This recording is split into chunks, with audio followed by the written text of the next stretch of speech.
भी अपना महत्व है, हरियाणा की ये सब शान है, इनको आगे बढ़ते हुए और हम सब लोग देखना चाहते हैं किसी प्रकार की कठिनाई सरकार की ओर से नहीं आएगी, बल्कि सरकार इसमें सहयोग करेगी, ये लोग आगे बढ़ें। कोरोना महामारी में हमको मालूम है कि पूरी इंडस्ट्री ये एक परेशानी बनी है, कमर टूटी है, बल्कि कई तो ऐसे उद्योग जो बंद हुए हैं उनका जो बना हुआ उत्पाद है वो नहीं बिका है, रॉ मटेरियल अब उनका मिलना बंद हुआ है, मजदूरों की भी उनको कठिनाई आई है। खास करके जो रेड जोन है और जिसमें कंटेनमेंट जोन है वहाँ औद्योगिक गतिविधियाँ वो कुछ प्रतिबंध जो लगाए हुए हैं, उन प्रतिबंधों के हिसाब से जहाँ कहीं खुलने की स्थिति आएगी हम खुलवाएंगे, और जहाँ ऑरेंज जोन और ग्रीन जोन है वहाँ पर उद्योग को ये चलाएं, किसी प्रकार की कठिनाई इनको हम नहीं आने देंगे। इसको आगे बढ़ाने के लिए निश्चित रूप से हर समस्या का हल कराना ये हमारा काम है। श्रमिकों की जो समस्या है उसके लिए एक बात मैं जोड़ना चाहूँगा कि जो लोग आज से कुछ दिन पहले अपने अपने घरों को चले गए हैं, ऐसे सब लोग भी अब वापस आने की स्थिति में उनकी इच्छा हो रही है कि लोग वापस आना चाहते हैं।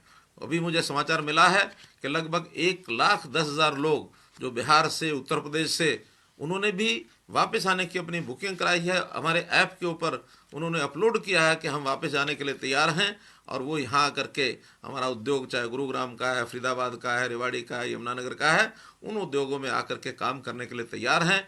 ये अच्छा संकेत है। इसके लिए हम लोग आगे उनको बढ़ाने के लिए और एक पुरस्कार वापस ला करके उनको काम में लगाने के लिए तैयार हैं। वहीं पर एक जो विषय महत्वपूर्ण है कि जैसे दुनिया भर में कोरोना फैला, चीन से ये कोरोना शुरू हुआ। चीन में जो लोग इन्वेस्टर थे किसी भी देश के, उन सब लोगों ने अपना मन बनाया है कि वो भी दूसरे देशों में जाकर अपना काम करें।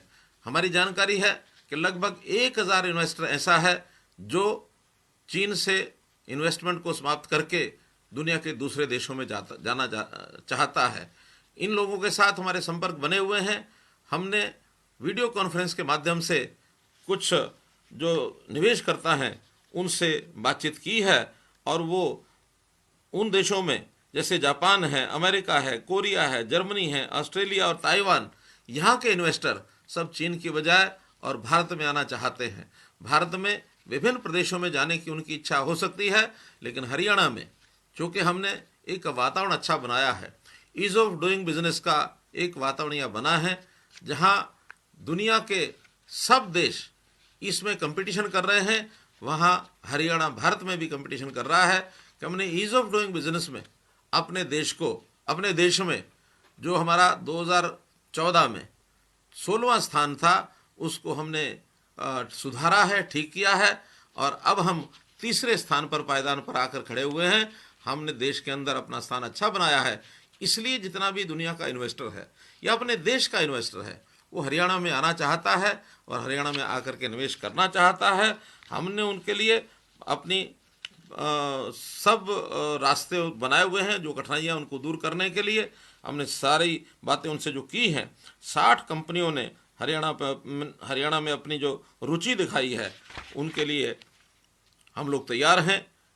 हमारी जो एजेंसियां हैं, इन्वेस्ट इंडिया, जेट्रो, कोटरा, USIBC, USIPS, USISPF, IGGC, enterprise Singapore इत्यादि, ये जो सब ऐसी एजेंसीज हैं जो उद्योग लगाने के लिए, हरियाणा में उद्योग लगाने के लिए उन लोगों से बातचीत कर रहे हैं, और हम उनका स्वागत करेंगे। हरियाणा में हमने योजना बनाई है कि अभी तक जो उद्योग हमारा कुछ जिलों के अंदर सीमित है वो पूरे हरियाणा के अंदर फैले। पूरे हरियाणा में फैलने के लिए एक क्लस्टर योजना भी हमने बनाई है, ताकि सभी 22 जिलों में कोई ना कोई उद्योग वहाँ जाए और इन्वेस्टमेंट करने के लिए व्यक्ति वहाँ आए। हम सब प्रकार की सुविधाएं, इंफ्रास्ट्रक्चर की, सड़क की व्यवस्था, रेल की व्यवस्था, जो योजनाएं आगे आवश्यकताएं होंगी उसका सब काम पूरा करेंगे। इन 22 जिलों के अंदर विशेष तौर पर गुरुग्राम, फरीदाबाद, रेवाड़ी, सोनीपत, ये ज़िले ऐसे हैं जहाँ पहले से उद्योग अपना पर्याप्त मात्रा में पहले चलता है।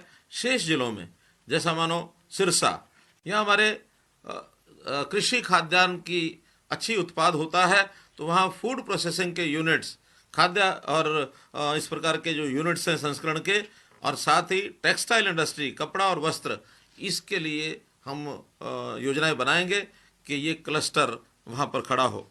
इसी प्रकार फतेहाबाद में food and agro industry, iron steel industry, Jind में एग्रो एंड फूड इंडस्ट्री अर्थात खाद्य आधारित जो कृषि आधारित खाद्य सामग्री तैयार करने के लिए इंडस्ट्री, आयरन स्टील, हिसार में आयरन स्टील का पहले से अच्छा उद्योग है, उसी को बढ़ावा दिया जाएगा।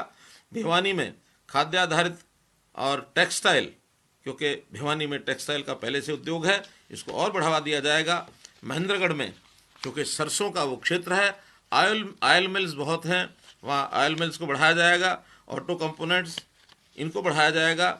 रेवाड़ी में ऑटो कंपोनेंट्स, टेक्सटाइल, इसको बढ़ावा दिया जाएगा। नू में रसायन और केमिकल, रसायन अर्थात फार्मास्यूटिकल और केमिकल्स, इस इंडस्ट्री को बढ़ावा दिया जाएगा। यमुनानगर पहले से प्लाईवुड हमारी फैक्ट्री और साथ में स्टील की फैक्ट्रियाँ ये भी उपलब्ध हैं, इसी को बढ़ावा दिया जाएगा। अम्बाला में वैज्ञानिक उपकरण, साइंटिफिक इंस्ट्रूमेंट्स, इसको बढ़ावा दिया जाएगा। पंचकुला ITS, इसको हम लोग आगे लेकर के चलने की स्थिति में हम आएंगे। कुरुक्षेत्र पेपर मिल और एग्रो एंड फूड अर्थात कृषि आधारित, खाद्य आधारित ये उद्योग लगाए जाएंगे। पानीपत में टेक्सटाइल पहले से चल रहा है, एग्रो एंड फूड इसको हम आगे बढ़ाएंगे। इसी प्रकार सोनीपत एग्रो फूड और ऑटोमोबाइल कंपोनेंट्स, इसके लिए कार्य किया जाएगा। झज्जर में फुटवियर, खास करके बहादुरगढ़ में इसको और विस्तार दिया जाएगा। फरीदाबाद में auto components, construction and engineering, agro and food, इन चीज़ों को आगे बढ़ाया जाएगा। रोहतक में इंजीनियरिंग यूनिट्स, पहले से भी ये यूनिट्स काफ़ी हैं और इनको आगे बढ़ाने का काम किया जाएगा। Gurugram automobile, auto component, ITS, electrical, electronics, engineering, इसमें काम किया जाएगा। Karnal agro and food, packaging, pharmaceutical, इसके अंदर इसका उपयोग किया जाएगा। चरखी दादरी ऑयल मिल्स, इस काम को किया जाएगा। अर्थात 22 के 22 जिलों में क्लस्टर अप्रोच के साथ हम लोग काम करेंगे, ताकि हर जिले के अंदर जो काम करने वाला हमारा कार्यकर्ता है, व्यक्ति है, वर्कर है, मजदूर है, उनको सबको काम में लगाया जाएगा, ताकि बेरोजगारी को हम लोग हटा सकें, दूर कर सकें।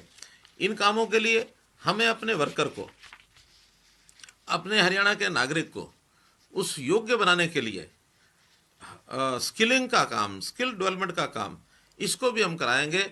और इसके लिए विशेष बात कि हरियाणा की एकमात्र स्किल डेवलपमेंट यूनिवर्सिटी वो पलवल जिले में हमने यहाँ स्थापित की है।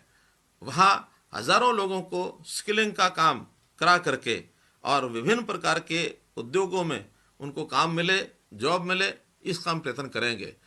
और साथ ही कुछ सेवाएं, सर्विसेज, इसके लिए भी छोटे बड़े कोर्स वहाँ शुरू कराए जा रहे हैं, ताकि वो लोग अपने रोज़गार के लिए आगे बढ़ सकें। इनको भी इसमें काम दिलाया जाएगा। हमने इन सारे कामों को शुरू करने के लिए बहुत सी रियायतें भी उद्योग को दी हैं।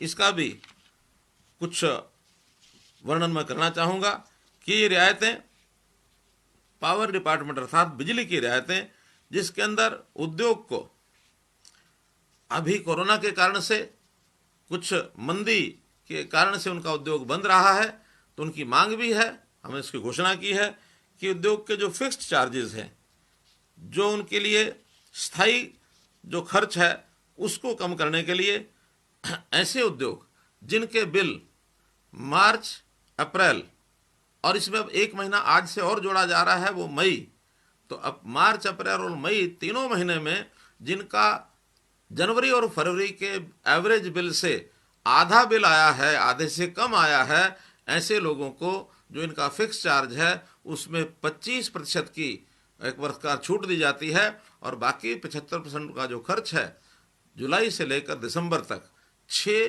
बराबर किस्तों के अंदर इनसे लिया जाएगा, ताकि इनके ऊपर अभी इस समय ये वजन न पड़े, इसका भी हम लोगों ने चिंता की है। साथ ही ऐसे सब उद्योग इनको प्रति वर्कर के हिसाब से 20,000 रुपया उनकी सैलरी को अच्छे से भुगतान करने के लिए बैंक से लोन दिलवाने के लिए बात की गई है। इस लोन का कोई कोलेटरल उनको नहीं देना है, कोई गारंटी नहीं देनी है। गारंटी की किसी प्रकार का कोई प्रावधान यदि आएगा उसकी चिंता प्रदेश सरकार करेगी। तो इसलिए इनको आसानी से 20,000 रुपये प्रति वर्कर का लोन और इसका 6 महीने तक का इंटरेस्ट ब्याज ये हरियाणा सरकार अपनी ओर से देगी, जो लगभग 250 करोड़ रुपया इसका खर्च आने वाला है। ये हमने ऐसे सब उद्योगों के लिए ये सब किया है।